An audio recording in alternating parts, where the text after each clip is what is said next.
자료에 의해서 오늘 교회에 주님이 세우신 교회, 성경적인 교회를 어떻게 지상에서는 이렇게 운영해가나. 운영이라는 게 좀 그 단어의 의미상 그러한데, 어쨌든 보이지 않는 성령께서, 하나님께서 사람들을 통해서 지역교회를 끌고 가시는가, 그 부분을 보는데요. 오늘은 이제 지역교회의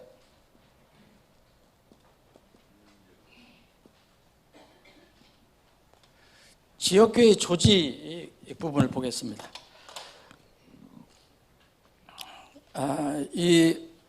지난번에는 우리는 이제 대표적인 세 종류의 교회 정치제도를 봤어요. 기억해 보세요. 이거는 어떤 지상의 어떤 교회든지 이 세 가지 큰 부류에 다 들어갈 수 있어요. 감독 정치, 그다음에 장로 정치, 그다음에 회중 정치. 이 세 가지에 다 들어갑니다. 근데 성경은 강력하게 이런 용어를 쓰지는 않지만, 회중 정치라는 건 뭡니까? 구원받은 사람이 침례에 순종해서 그 교회로 모인 사람들, 이 사람들이 자치권을 가지고 민주적인 방식으로, 그러나 내면적으로는 신권적인 방식으로, 신정정치 방식으로, 하나님께서 통치하시는 방식으로 교회를 끌고 가는 것이 이제 회중 정치입니다. 대표적인 것이 이제 침례 성도들의 모임의 교회입니다. 자, 그럼 지역교회가 어떻게 조직되고 운영되고 있는가를 성경의 근거를 살펴봅니다. 이게 우리가 믿는 대로, 원하는 대로 이걸 부르짖는 게 아니고, 다 뭐든지 성경의 근거를 두어야 되니까. 물론 이제 성경의 근거가 있어도 이렇게 해석을 또 다르게 하는 사람들도 많이 있지만, 그렇게 복잡하게 해석하지 않아도 분명하게 들어오는 그런 의미가 있거든요. 그것을 가지고 우리는 얘기하는 겁니다. 자, 성경이 가르쳐주는 교회의 조직은 그냥 단순합니다. 개교회예요, 개교회. 그러니까 이걸 개교회라는 것을 하나 교회 각자가 스스로 교회를 끌고 가는 거예요. 이걸 이제 우리는 흔히 이제 지역교회라고 얘기를 하죠. 지역교회. 어떤 지역에 있는 교회를 얘기하는데, 이 성경에서 얘기하는 교회는 개교회적이고 또 독립적이에요. 그리고 그 교회가 작든 크든 거기서 주체성을 가지고 자치를 해나갑니다. 누구를 지배를 받거나 누구 간섭을 받거나 통치를 받는 게 아니라 그 교회에서 스스로 그 교회를 끌고 가는 겁니다. 자, 교회의 직분이 그러면은 지금 이 시대에는 교회 직분이 대부분 이제 어떤 특수한 그 지역 교회의 위에 있는 어떤 조직의 승인을 받는다든지, 뭐 파송을 받는다든지, 임명을 받는다든지, 이런 식으로 지금 거의 대부분 그렇게 되어 있어요. 목회자들도. 저는 여러분들과 함께 주님을 섬기는데, 목회자로서 무슨 교단, 소위 얘기하면 독립주의의 교단에서 제가 임명을 받고 파송받은 게 아니잖아요. 그죠? 독립교단이라는 교단도 없지만 말 자체가 어폐가 있잖아요. 그래서 교회의 직분은 교단의 직분이 아닙니다. 외부의 직분이 아니에요. 이것은 그 해당 교회에서 이렇게 직분을 세우는 거예요. 그렇게 하다 보면 이제 이렇게 얘기합니다. 사람, 이게 무질서했을 수 있다. 무엇이든지 사람이 하는 일은 이 지상에서는 완전한 게 없어요. 사람이 원래 본성이 있고 죄가 있기 때문에. 그럼에도 불구하고 성경은 근본적으로 교회가 어떻게 이끌어져 가야 되는가에 대해서는 분명히 합니다. 사람이 중요하잖아요, 교회에서. 무슨 법이나 제도 이런 것도 필요하지만은 사람들이 꾸려가는 거니까. 그래서 그러면 어떤 직분을 가진 사람들이 어디서 세워져야 되는 건가? 가장 중요한 그 구절이 빌립보서 1장인데요. 이 빌립보라는 교회는 이 소아시아 지방을 건너서 이 유럽의 관문에 있는 그 마게도니아 지방에 있는 교회예요. 그때 당시 지금 같으면 이제 그리스 지방에 있는 그 교회인데, 이 빌립보 교회에 바울 사도가 편지를 보냈어요. 이때 어떻게 얘기했냐면 빌립보서 1장 1절에 보면 예수 그리스도의 종 바울과 디모데는 빌립보에서 그리스도 예수님 안에 있는 모든 성도들과 또한 감독들과 집사들에게 편지하노니, 이렇게 했어요. 그러니까 빌립보 지역, 지금 같으면 여기 뭐 고천하면 여기 조그만 지역이지만 그때는 빌립보가 꽤 큰 지역이었고, 그래서 몇 개의 교회가 있었는지도 몰라요. 하여튼 빌립보 교회라고 불렸어요. 혹시 한 교회라 하더라도 거기에 목회자가 2사람 이상 있었다는 거예요. 우리도 이제 앞으로 여러분들 필요하면 또 목회자 또 세울 수가 있잖아요. 부목사도 세울 수 있고 무슨 목사도 세울 수 있고, 그리고 집사들도 한 사람이 있을 수 있지만 2사람 이상이 있을 수 있으니까 집사들에서, 이게 어디예요? 그 빌립보에 있는 그런 교회에 있었습니다. 근데 이게 빌립보 안에 감독들이라고 그랬잖아요. 그러니까 지금 이 시대에는 감독하면은 벌써 엄청난 큰 지역을 관할하거나 수많은 교회를 통제하는 제일 상부에 있는 어떤 사람으로 생각하는데, 성경은 전혀 그렇게 얘기하고 있지 않아요. 벌써 한 2000년이 지나는 동안에 그게 이제 세상적으로 이렇게 변화돼서 이렇게 됐는데, 이 말 그대로 여기 교회, 이 빌립보 교회에 감독이 있었고 집사가 있었습니다. 성도가 있었고요. 물론 감독도 성도고 집사도 성도지만, 그래서 교회 직분은 교회 밖의 직분이 아니에요. 근데 지금 대부분 다 뭐 그 교회에서 세우는 것 외에는 뭐 찬양대장이라든지 교사라든지 이런 거 외에는, 예를 들어 제가 알고 있기로는 이 권사, 장로, 목회자는 당연하고요. 목회자는 일반 그 교단에서는 절대 그 교회에서 못 세워요. 그 자격 없고 이런 건 다 교단에서 어떤 룰이 있어야 돼요. 그걸 통과해야 돼요. 그러나 성경에서는 그거를 지지할 수 있는 근거가 없다. 그러면 질서를 위해서 그렇게 하는 것이다. 그럴 수도 있겠지만, 그렇다 하더라도 하나님 말씀을 벗어나서는 할 수가 없는 거예요. 자, 교회 직분이 바로 교단 직분이 아닌 것이다. 그리고 그렇다면 그 직분만 그런 게 아니라 어떤 문제가 있어야 되느냐? 그 운영도 그렇게 돼야 되잖아요. 아니 직분은 교회에서 세워놓고 또 바깥에서 다 치리를 한다면 무슨 의미가 있습니까? 사도행전 6장을 보면 찾아보지 않겠지만은 최초로 거기 집사라는 용어는 없습니다. 그러나 이게 집사의 그 시초입니다. 이게 예루살렘 교회의 이 지상의 첫 교회, 예수님과 사도들을 통해서 이제 교회가 세워진 이 교회가, 그때 당시에는 이스라엘에 가난한 사람들이 많았고 불우한 사람들이 많았고 특별히 이 미망인들이 많았어요. 이런 사람들을 사회적으로 교회가 많이 커버를 했습니다. 그래서 이거 식량도 대주고 가난한 사람도 도와주고, 이 교회가 큰 일을 했어요. 그래서 교회에서도 교회가 크면 일을 할 수가 있어요. 저도 할 수 있지만, 그런데 무엇이 우선이 되느냐는 중요한 거예요. 그래서 그 사도행전 6장에 보면은 하나님께서, 예수님께서 세우신 사도들이, 아니 말씀과 기도에 전념하라고 하나님께서 사도로 예수님께서 불러주셨는데, 세워주셨는데 맨날 상 닦고 상 서브하고 미망인들이 누구는 자기 있고 없고 교회에서 무슨 살림 차리고 이러니까 이게 이러면 안 되겠다. 그래서 성령의 감동을 받아서 우리는 이렇게 하면 안 된다. 그래서 우리는 기도에 말씀에 전념할 테니까 너희들 중에서 이 상시중 두는 사람들, 곧 얘기하면 집사라는 것은 원래 심부름꾼이라는 거거든요. 일꾼이라는 거거든요. 섬기는 자라는 얘기예요. 그러니까 이 사람들을 뽑아라 그랬어요. 너희들 중에. 그래서 뽑기 시작한 거예요. 교회에서 뽑은 거예요. 교회에서. 요새 같으면 장로도 될 수 있고 권사도 될 수 있는 거예요.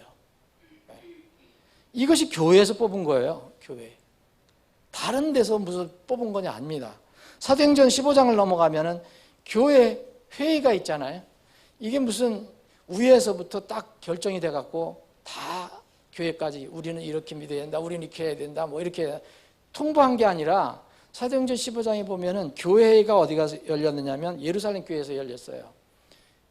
근데 그때 당시 이제 예루살렘 교회가 세운 교회가 어디입니까? 사실은 안디옥 교회잖아요. 그러니까 안디옥 교회에 혼란스러운 교리가 들어와서 그럼 우리 모교회인 그 예루살렘 교회에 가서 한번 회의를 해보자. 이거 무슨 교단적인 회의가 아닌 거예요. 이것도 교회에도 그렇죠. 그리고 지역교회는 말 그대로 그 지역교회가 자치적으로 이렇게 치리해 가는 거니까 성령님 인도하심. 성령님은 또 어떤 사람 성령님 인도하신다 그래서 말씀을 벗어난 그런 것도 성령님 인도하시는데 그런 천만의 말씀이에요. 성령님은 말씀을 절대로 위배하지 않으세요. 요새는 성령님 말씀 위배하면서도 말씀과 다르면 성령께서 인도하신다는 거예요. 그런 성령님이 어디 있어요?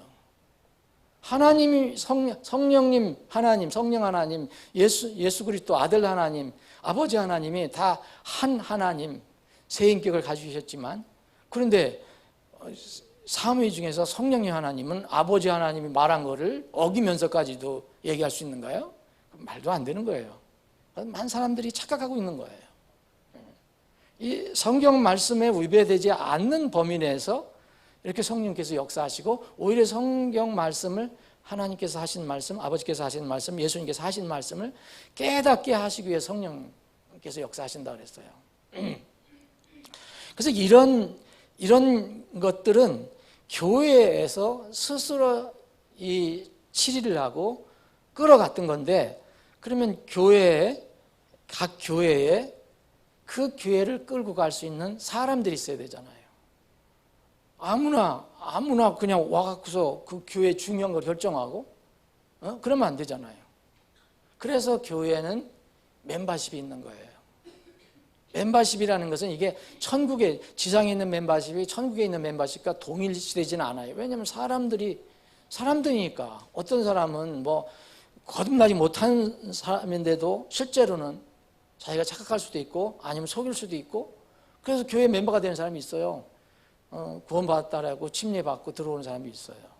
성경에도 그런 예시가 나오고요. 그러나 하늘에는 그런 건 있을 수가 없어요. 하나님께서는 뭐 완전하게 아시니까 그냥 지상에서는 그래도 그런 교회를 끌고 갈 수 있는 멤버들이 있었다는 거예요. 사도행전 1장에 보면 그 오순절이 시작되기 전에 120명 정도의 사람이 그 예루살렘 교회에 멤버로 있었다는 걸 알 수 있어요. 거기 뭐라 하냐면 특별히 킹제임스 성경은 이름의 수라고 얘기를 하고 있어요. 수라는 것은 분명히 멤버십이 있었다는 걸 얘기하는 거예요. 하나 둘 이렇게 세어봤다 이거예요.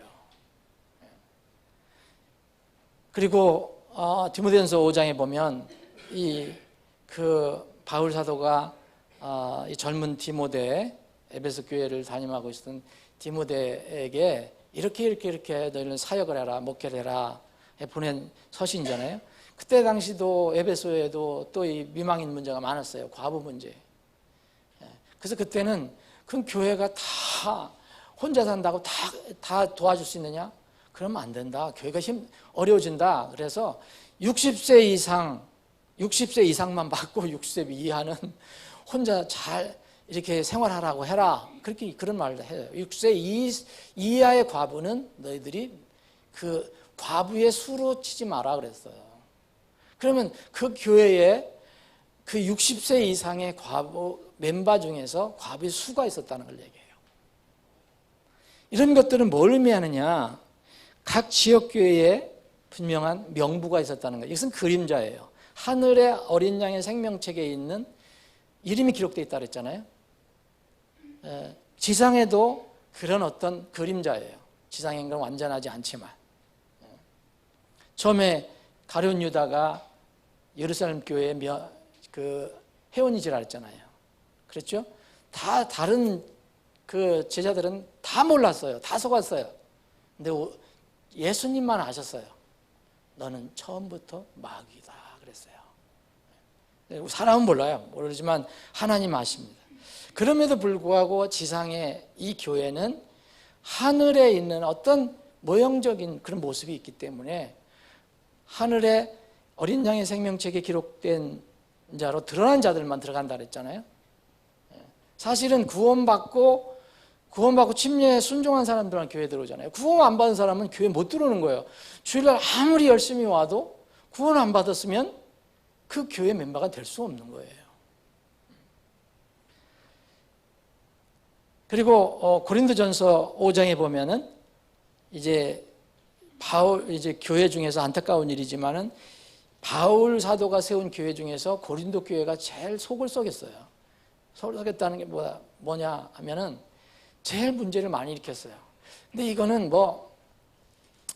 그렇게 큰 놀랄 일이 아니라고 봐요. 왜냐하면 고린도 교회는 그때 당시 고린도 교회가 굉장히 이게 고린도가 항구거든요. 근데 그때 문물이 굉장히 거기 빈번했고 오가는 사람들이 많았고 외지 사람들도 많이 들어오고 그래서 물질은 굉장히 풍성했어요. 굉장히 지금 말하면 부자 교회예요. 부자 교회. 그러나 그 빌립보 교회라든지 이런 교회들은 굉장히 약한 교회예요. 가난한 교회예요. 근데 고린도 교회는 부자 교회고 사람도 많아요. 재능 가진 사람도 많아요. 사람들 많은 모이니까 재능 가진 사람도 많잖아요. 그럼에도 불구하고 그 교회가 가장 문제가 많았어요. 그걸 다루기 위해서 쓴 것이 고린도 전서와 후서예요. 그래서 그것을 보면서 우리는 진리를 많이 얻게 되죠. 부정적인 측면이 많았기 때문에 그 반대로 하나님의 진리는 뭐냐, 그걸 우리가 거기서 고린도 전서를 통해서 알 수 있어요. 근데 고린도 전서 5장에 보면 치리에 대해서 얘기를 하거든요. 교회는 치리가 있는 겁니다. 지금 요새는 거의 그게 없지만, 그리고 치리가 안 이루어지면 얼마나 좋겠어요. 다른 말로 하면 징계입니다. 그때는 이게 왜 가능했냐면 주님의 교회는 그리스도를 믿고 거듭나서 교회 들어오면은 그 교회밖에 사실 없어요. 수색 일제히 교회는. 그때 무슨 하나님의 교회가 있고 어머님 교회가 있고 무슨 장로교회 있고 감리교회 있고, 감리교회에서 축출당하면 장로교회로 가고, 장로교회에서 축출당하면 어디 교회로 가고 침례교회로. 그럴 수가 없었어요. 그때는 그냥 예수 그리스도를 믿고 구원받은 사람들이 모이는 교회가 그것밖에 없어요. 그러니까 이 축출이라는 것이, 징계라는 것이 굉장히 뭘까요? 파워풀했죠. 요새는 사실 거의 의미가 없어요.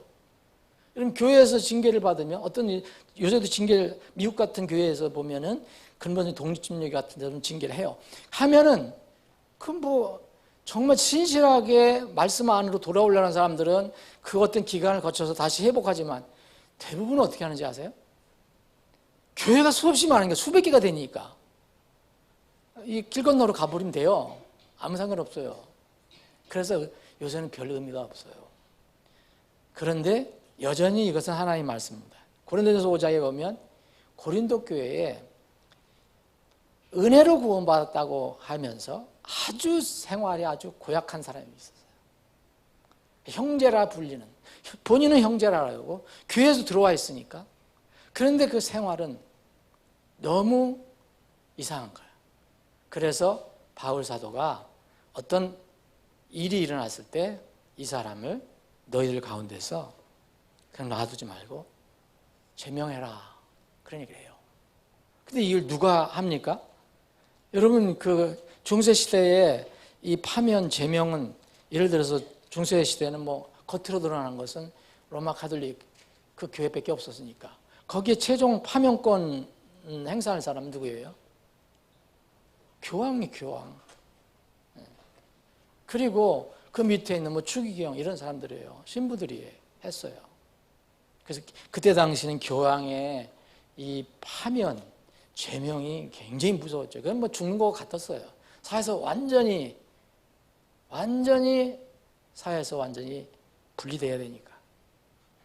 근데 여기 고린도전서 5장에 보면은 형제라 불리는 사람이 아주 성적으로 타락하고 아주 욕심도 많이 부리고 또 교회에 있으면서 우상 숭배를 하고 뭐 이런 것들이 사람들이 너무 혼란스러워서 바울 사도가 이 사람을 너희들 가운데서 제명해라 얘기를 해요. 근데 여기 보세요. 이 제명 불행한 얘기지만 어디서 해요? 외부에서 간섭해서 했어요? 너희들 중에서 이렇게 하라 했어요. 이 보세요. 밖에 있는 자들을 판단하는 일이 나와 무슨 상관이 있으리요? 안에 있는 자들은 너희가 판단하지 해야 될 거 아니냐? 판단하지 아니하느냐? 그러나 밖에 있는 자들은 하나님께서 판단하시나니 그러므로 사악한 자를 너희 가운데서 내쫓으라 그랬어요. 어디서 하는 겁니까? 지옥교회에서 하는 겁니다. 외부에서 하는 게 아니에요. 요새 일반 교회 보면 무슨 뭐 징계할 때 보면 무슨 교단의 징계위원회가 열리고 뭐 이단 판정도 그렇게 하고. 성경은 그런 건 없어요. 뭐 협조는 할 수 있을지 모르지만은. 자, 그리고 지옥교회는 그러면은 뭐가 권위냐? 하나님 말씀이 권위고 보이지 않는 성령님이 역사하심이에요. 근데 그것을 이게 뭘까요? 부르심을 받아서 실행하고 보여주는 사람이 있어요. 그 사람들이 지옥교회 사역자였어요. 그때 당시는 바울 사도 같은 경우는 이제 순회 사역자라고 보면 돼요. 순회 사역자. 교회마다 다니면서 이렇게 사역을 하는 사람이고, 예를 들어서 디모데 같으면은 젊은 사역자지만 에베소 교회에 눌러 앉아서 상주하면서 사역을 하는 사람이었어요. 그러면 바울 사도도 해당이 될 것이고 디모데도 해당될 것이에요. 그러면 에베소 교회에는 아무리 젊은 사역자 디모데라도 디모데의 인도함을 받으라는 거예요. 이게 성경적인 가르침입니다. 외부에 있는 사람 받는 게 아니에요. 이건 철저하게 이해를 해야 되는데 요새는 인터넷 시대고 유튜브 시대라 전에도 말씀드린 것 같은데 그냥 자기가 속한 교회는 아무것도 아니고 외부에서 누가 가르치고 뭐 좀 인기 있게 얘기하는 사람들 많이 보는 그 사람들의 말이 이게 뭔가요? 법이 돼서. 그래서 요새 그런 참 안타까운 이야기를 듣거든요. 지방 같은 데 보면, 지역 같은 데 보면은, 목사님, 어떤 사람이 우리 교회에 왔는데, 좀 다니다가, 아니, 왜 목사님은 이렇게 가르치느냐? 유튜브에 어떤 사람은 이렇게 가르치는데, 그럼 또 안 나온다는 거예요. 이건 정말 비성경적이고 반성경적이에요. 하나님께서는 절대 그런 그 사역을 허락하지 않으셨어요. 에베소 4장에 보면 그 에베소 교회에 그 성도들을 튼튼하게 세우기 위해서 그 교회에 사도들을 세우고 전도자를 세우고 목회자를 세우고 그러는 거죠. 그래서 히브리서 13장 7절에 보면 하나님 말씀을 너희에게 일러주고 너희를 다스린 자들을 기억하며. 여러분, 말씀을 일러준다는 거는 요새는 유튜브로도 할 수 있을지 몰라요. 근데 그 사람에게 해당되는 게 아닐 수 있거든요. 그렇게 일러주고 가르치고 다스린다는 것은 그 사람에게 해당되는 어떤 부분을 다뤄줄 수 있다는 거예요. 그럼 그거는 그 교회에서 함께 섬기는 그 사역자 외에는 불가능한 거예요. 어떻게 알아요? 하나님 말씀을 너희에게 일러주고 너희를 다스린 자들을 기억하며 그들의 행실의 결말을 깊이 살펴보고 그들의 믿음을 따르라. 유튜브에서 설교하는 사람의 여러분들이 행실을 알아요? 그 사람이 어떻게 사는지 아세요, 여러분? 아니, 같이 살아도 잘 모르는데, 아니, 그 사람들이 어떻게 사는지도 모르는데, 어떻게 그런데, 요새 참 이상한 풍조가 많아갖고, 큰일이에요. 하나님 말씀은 그대로 여러분 따르시면 돼요. 그들의 행실 결말을 깊이 살펴보고 그들의 믿음 따르라 했잖아요. 믿음만 따르는 게 아니라 행실도 살펴보라 이거예요. 그래서 사역자든 어른들이든 부모든 본을 보이지 않으려면 전하지 말라는 거예요. 여러분, 멀리 다니면서 일시적으로 하는 건 몰라요. 그런데 늘 가까이 있고 같이 사는 사람들에게는 정말 본을 보일 때 그 말씀이 위력이 있는 거예요. 그렇다고 해서 완전하지 않은 상태에서는 입 다물고 있어라 그런 뜻이 아니에요. 이게 하나님의 말씀이잖아요. 17절 이것도 2번 반복했어요. 히브리서 13장 17절에 보면 너희를 다스린 자들에게 순종하고 복종하라. 그들은 마치 자기가 회개 보고할 자인 것 같이 너희 혼을 위해 깨어있나니 그들이 기쁨으로 그것을 하게 하고 근심을 하게 하지 말라. 그것은 너희에게 유익을 주지 못하느니라. 여러분, 이런 것들이 어떻게 요새 얘기하면 외부에서 그 교회 성도들을 어떻게 도와주고 가르치고 이끌어줄 수 있습니까? 어떻게 기도해 줄 수 있습니까? 요새 참 고급 신자들이 많더라고요. 그러니까 집에서 인터넷으로 예배드린대요. 그런 얘기를 하지나 말지. 예? 어떻게 그런 얘기? 그러니까 전부 성경을 떠나요. 전부 성경. 그래서 또 하나님께서는 멀리 떠나기는 싫은가 봐요. 중간쯤에. 각 교회에 기준과 동일한 규례가 있습니다. 여러분이 여기 보면 심지어 보면 고린도전서 7장에 보면 이 부부 관계, 결혼 관계에 대해서 얘기할 때 너희들에게만 얘기한 게 아니라 이것이 모든 교회에 해당되는 것이다. 에? 그리고 고린도전서 14장에 보면 교회 안에서의 형제 자매가 있는데 자매의 역할과 위치는 어떻게 할 거냐? 이건 너희들에게만 해당되는 게 아니라 모든 교회에 해당되는 것이다. 정말 성경을 믿는 교회는 이런 것들은 기본적으로 다 해당되는 거예요. 이런 것들이 각 지역교회의 기준과 동일한 규례가 있었다는 거. 교단에서 결정하지 않아도 성경에 있다. 그리고 이 재정, 요새 교회에서는 일반 교회에서 재정 때문에 많이 문제가 생기는데 교회 재정도요 전부 순수하게 여기 성경에 재정에 관해서 나온 걸 보세요. 헌금에 대해서 전부 그 교회에 귀속하게 돼 있어요. 전부 그 교회에 귀속하게 돼 있어요. 그 교회에서 모아서 또 혹시 다른 교회를 돕는다지 무슨 단체를 돕는 그건 별도의 문제예요. 근데 아주 제도적으로 로마 카톨릭은 성당에서 헌금을 하면 어디로 다 들어가? 일단 저기 바티칸으로 다 들어가요. 제도적으로. 그래서 거기서 월급을 받는 거예요. 성직자들은. 그리고 어떤 범위 내에서 그 비용을 쓰는 거예요. 그런 게 없어요, 성경은. 요새 이런 것을 배워갖고서 이제 한국의 이단 사이비들도 이런 중앙 집권적인 것을 배워갖고 이단 사이비들도 복음을 얘기한다고 하면서도 전부 이건 재정은 전부 각 교회에 주질 않아요. 저기 사역자들도 전부 중앙에서 임명해요. 필요하면 자기에게 유리한 대로 따라. 그래서 어떤 이단은 중앙으로 전부 11조도 헌금으로 다 올라와요. 그러다가 월급 주는 식으로 꼭 카톨릭식으로 해요, 지금도. 이건 성경에 없어요. 전부 자치적으로 하게 되어 있어요.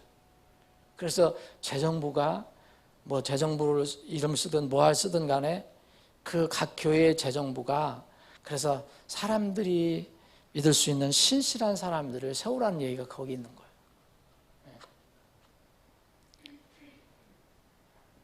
또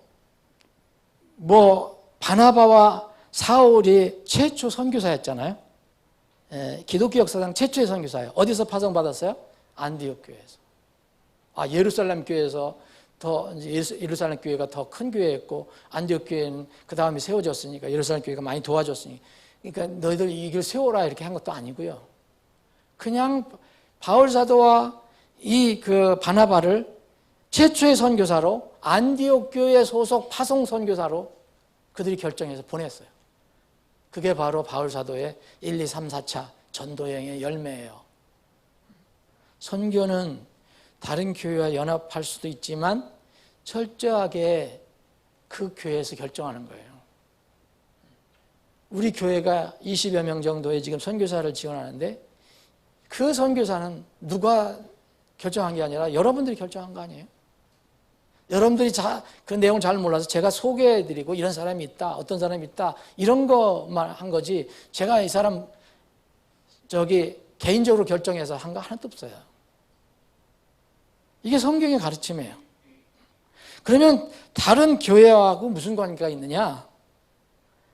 여러분 지역교회 곳곳에 있어요. 지금 같으면 제침류 성도의 역사를 보면 놀랍게도 한 지역에 있었는데 너무 멀리 떨어져 있는, 예를 들어서 이 그 프랑스 남부 지방의 그 알프스 산맥에 어떤 모임이 있었는데, 저쪽 동쪽 그 이탈리아 북부 지방에 있는 그 모임하고는 전혀 거리상으로, 지금은 모르지만 그때는 교통이 불가해요. 그런데 놀랍게도 믿음은 같아요. 근데 지금은 교통도 좋고 뭐 전화도 좋고 뭐 얼마든지 멀어도 얼마든지 연락할 수 있잖아요. 그래서 지금은 지역교회, 다른 교회의 관계, 그때도 그랬지만 독립성과 주체성을 유지하지만 서로 협력을 할 수 있는 거예요. 서로 협력을 할 수 있다. 무슨 일을 하든지 자치성이 훼손되지 않는 범위에서. 이게 루스 하나만 우리가 이제 독립침략의 그 모임, 친교 모임이 있거든요. 서로 어떤 교회에 어려움이 있으면 그걸 위해서 기도해주고, 또 뭐 사역자들 어떤 경우는 서로 지원도 해주고, 그렇게 루스하게 해요. 근데 뭐 교단이 결정해서 룰을 정해갖고 뭐 하는 게 아니에요. 이런 거는 할 수 있습니다. 그럼에도 불구하고 절대 그 교회의 자치권을 훼손해서는 안 돼요. 외부에 있는 사람들이. 그래서 그 여러분들 각자가 기도하면서 교회를 세워나가는데 굉장히 중요한 거예요. 나 한 사람쯤 뭐 어떻다 이게 아니라요. 내가 정말 한 사람이지만 이 교회의 한 몸을 이뤄서 중요한 역할을 하고 있구나. 그렇게 기도하면서 이 몸을 섬겨야 돼요.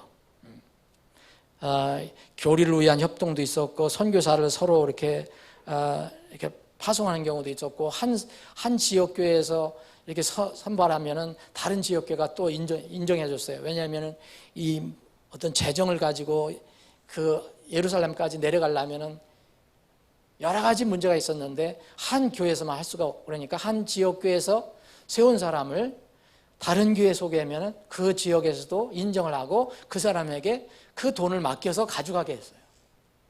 바울사도가 있을 때. 이런 것들이 다른 지역교회하고 이렇게 협을 하는 겁니다. 협조를 하는 겁니다. 그럼에도 불구하고 지역교회는 절대 독립성이고 주체성이 있다. 단 이것은 고립을 의미하는 게 아니다.